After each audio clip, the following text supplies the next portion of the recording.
Bienvenue dans ce tutoriel dédié aux détails usagés ainsi qu'au tableau de bord de l'usager dans CrystalNet.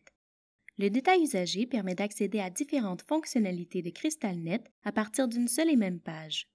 Le premier onglet du détail usagé, le tableau de bord de l'usager, permet aux intervenants de voir d'un seul coup d'œil un résumé de différentes informations et de différents paramètres cliniques qui concernent un usager donné. Dans ce tutoriel, vous apprendrez à accéder au détail usagé, comprendre l'affichage du détail usagé, comprendre certains éléments que plusieurs onglets du détail usagé ont en commun, accéder au tableau de bord de l'usager et comprendre l'affichage des tuiles du tableau de bord. Pour accéder au détail usagé, cliquez sur le nom de l'usager désiré dans une liste d'usagers ou dans une des colonnes de la ligne de l'usager désiré. En cliquant sur le nom de l'usager, vous arriverez sur le premier onglet du détail usagé auquel vous avez accès. Si vous avez cliqué dans une colonne, vous arriverez alors par défaut sur l'onglet associé à cette colonne dans le détail usagé.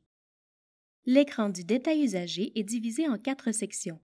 Le fil d'Ariane, qui permet de revenir en tout temps à la liste d'usagers, l'entête de l'usager, les onglets de navigation et la section d'affichage du contenu. Pour en savoir plus sur l'entête de l'usager, nous vous invitons à visionner le tutoriel à ce sujet. Les onglets à gauche de l'écran permettent de naviguer entre les différentes fonctionnalités. Notez qu'il est possible de réduire cette section afin d'agrandir l'espace disponible dans la section d'affichage de contenu. Pour ce faire, vous n'avez qu'à cliquer sur Menu.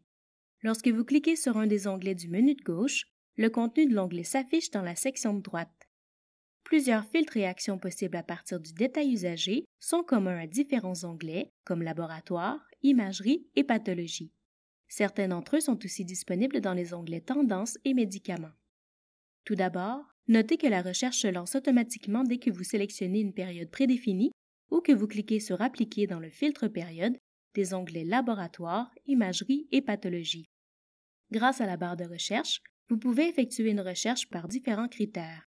Le bouton Rechercher permet de lancer la recherche, alors que l'icône suivante permet de réinitialiser les filtres. Juste en haut du tableau, d'autres filtres permettent de raffiner la recherche. En effet, vous pouvez afficher tous les résultats disponibles pour l'usager. Vous pouvez aussi faire afficher uniquement les résultats non consultés ou seulement les résultats consultés par l'utilisateur en session. Les résultats non consultés s'affichent en gras dans le tableau. Ici, il est possible d'effectuer un zoom sur le tableau dans les onglets Laboratoire, Imagerie, Pathologie, Médicaments et Tendances. Ces boutons permettent de modifier la hauteur des lignes du tableau et ainsi d'afficher davantage de résultats ou d'en améliorer la lisibilité. Il est également possible de rafraîchir le tableau en cliquant sur l'icône Rafraîchir.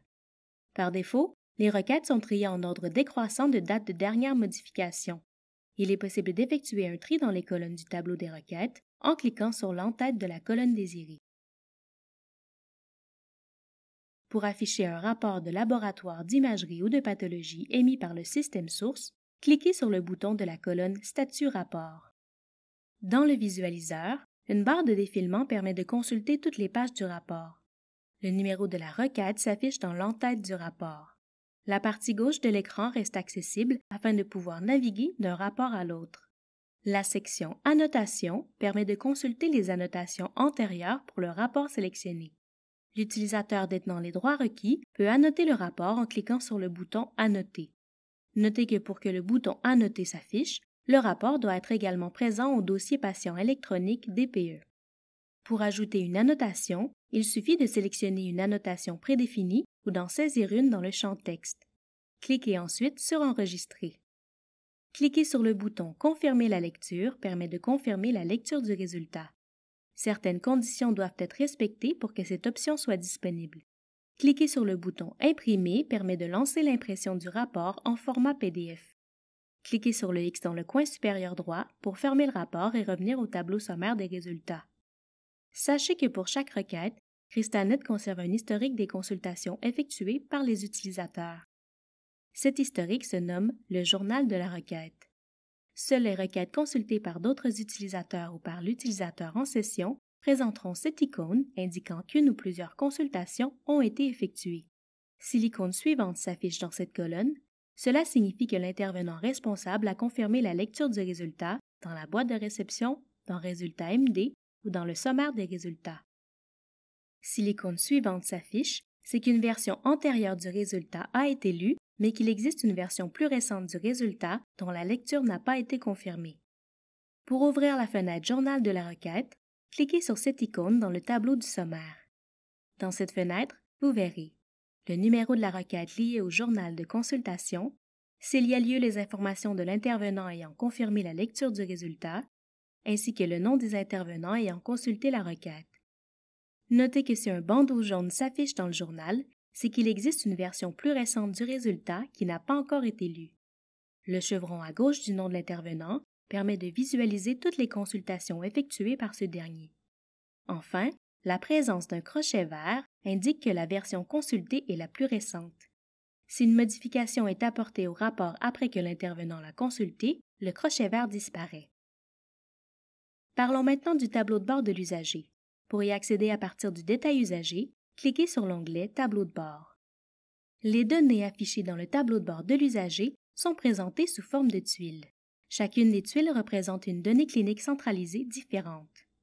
Il est possible de rafraîchir le tableau de bord ou d'imprimer le rapport des données cliniques centralisées en utilisant les deux boutons présents en haut à droite des tuiles. Pour en savoir plus sur la consultation, l'ajout, la modification ou la suppression des données cliniques centralisées à partir des tuiles du tableau de bord de l'usager, nous vous invitons à visionner les tutoriels à ce sujet. Ceci conclut le tutoriel portant sur le détail usager et le tableau de bord de l'usager dans CrystalNet. N'hésitez pas à consulter notre base de connaissances pour en savoir davantage sur les diverses fonctionnalités de CrystalNet. Nous vous invitons également à visionner nos autres tutoriels disponibles à la fois sur notre chaîne YouTube, sur notre site Web et sur notre base de connaissances.